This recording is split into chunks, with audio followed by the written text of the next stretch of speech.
What's up guys, and welcome back to the channel. My name is Perryman. I'm a photographer and videographer out of Atlanta, and on this channel we do a lot of things. We do some behind the scenes on some of my music video shoots, some of my photo shoots. I do a lot of urban portrait photography as well. We definitely talk about gear. I'm always buying new gear. I'm always testing out gear. So if you're into that sort of tech, nerdy, photographer, videographer sort of thing, then join the community, come along with us, and let's get started.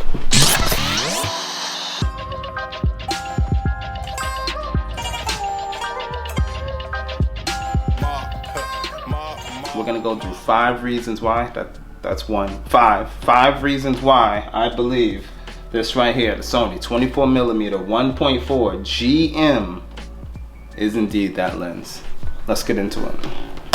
All right, so reason number 1 that I love the 24mm from Sony, the 1.4, is the aperture. The aperture goes down to 1.4. I mean, there's so many reasons that is dope, but when it comes to photography and videography, one of the main things that you're going to do when you're taking advantage of that 1.4 is you're going to get that dreamy, beautiful, blurred out background, or bokeh. That's what they like to call it, right?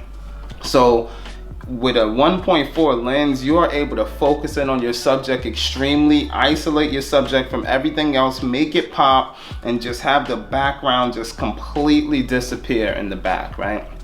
That's the number 1 reason most people are gonna say, hey, maybe a lens that's 2.8 isn't as good as a 1.4. Lens that's a 1.8 isn't as good as a 1.4. Understanding what a 1.4 can do, when to use it and when not to use it. But anyways, 1.4, that aperture is sensational. So that's the first reason. It gives you what's called the cinematic look. When I go out and I shoot music videos, if I go down to 1.4, I really want to isolate my subject from the background, and I want to have that crazy motion blur movement, and when the audience looks at it, they're going to say, oh yeah, there's something unique about that, there's something professional about that, and it's usually because of that 1.4. So reason number 1, aperture goes down to 1.4. Reason number 2 that I love the 24mm is the focal length. It is the 24mm. Now I know 24mm for most people, it's a pretty wide angle lens, and obviously it is a wide angle lens. So 24mm, it's great. If I get a group shot, I can get everybody in the group. I got 24, it's pretty much a wide angle. But also my legs are my zoom. When I have a 24, I can still get close and I can still take portraits. Most people don't think that you can get dope portraits, but hopefully you can see some of the things that I'm putting up on the screen, and I've been able to take some dope portraits using that 24mm focal length. And the reason that 24mm helps you with the dope portraits is because it really highlights the environment. I did a shoot with a girl on the top of the rooftop on Ponce City Market in Atlanta. If you visit Atlanta, please go to Ponce City Market and go to the rooftop, and you can see some dope views of the skyline, views of the city. But I first started that shoot with an 85mm. I was getting in tight and the shots were dope, but I knew one thing: we wouldn't have came all the way up here if she didn't have every intention of getting that whole entire city. So I took the 85 off, I went and drew the 24 on, I went and took the shots, and next thing you know, the city's shining in the background. The focus is still on her, the city's blurred out in the background. That 24mm allowed me to just say, hey, what's in my environment and how can I take advantage of that? Third reason is very similar to the first reason when I was speaking of aperture. It goes down to 1.4, so that gives you the blurry backgrounds, of course. But just as important when you're shooting music videos, especially running gun videos, especially when you're doing portraiture and you don't know where you're gonna end up, the low light capabilities of 1.4. There's nothing like going into a very dark place and having to crank up your ISO, and then you go take a look at your footage and it looks grainy and crappy. When you were there, when you were at that place, it was beautiful. You thought this would work, but no, it's not gonna work. It's crap. It's poop. So get rid of it, and you need to figure out what you need to do next time you get into that situation. So what you do is you get a lens that goes down to 1.4. That's this lens super skill. This lens could see in the dark. That's dope.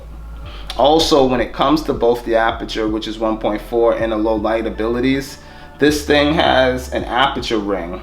If you're not familiar with that, that's unique, because most cameras you're gonna adjust the aperture somewhere on the camera. Every camera is different, but you're adjusting it there. Only time you're gonna spend something here is if you're adjusting the zoom, if you have a zoom lens, or if you're adjusting the focus, of course, like you would do, especially when you're racking focus or pulling focus with a prime.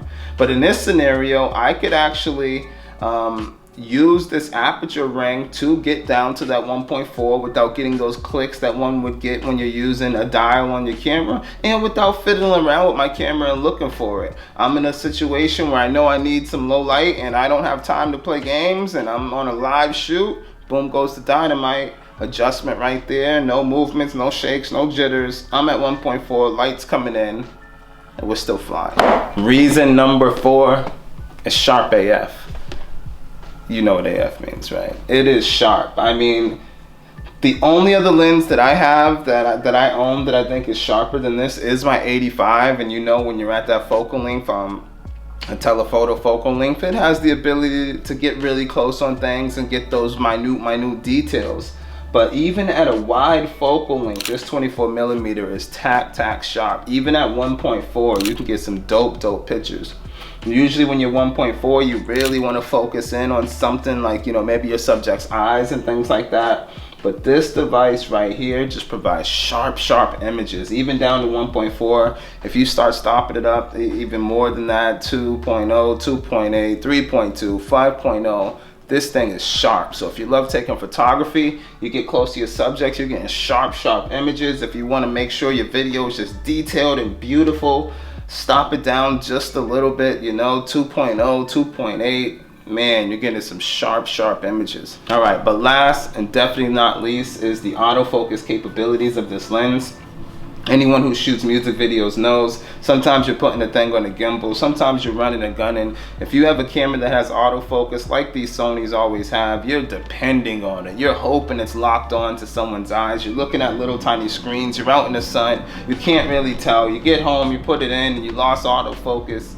I mean, you lost focus on your subject so much and it's crap. You're disappointed. You don't got as much content as you wanted to use. This is a native Sony lens, and not only native, it's their top of the line native Sony Prime. So it is autofocusing in a jiffy, instantaneously, and in a snap. So if you're out and you're doing a paid shoot, you're at a wedding, you can't miss anything, you want to get things quick, this puppy's going to move at the speed of light to catch up with you. So autofocus on this thing is reason number 5 that I say this is a great lens. So once again, 5 reasons one should have the 24mm if budget is not an issue and you just want the very best of the best. Aperture goes down to 1.4. This isn't in any order because I already forgot the order. Autofocus is native, so the autofocus is sensational. Low light capabilities, it goes down to 1.4 like I said, so you can get some great images without cranking up the ISO, without getting a lot of noise. Its low light capabilities are dope.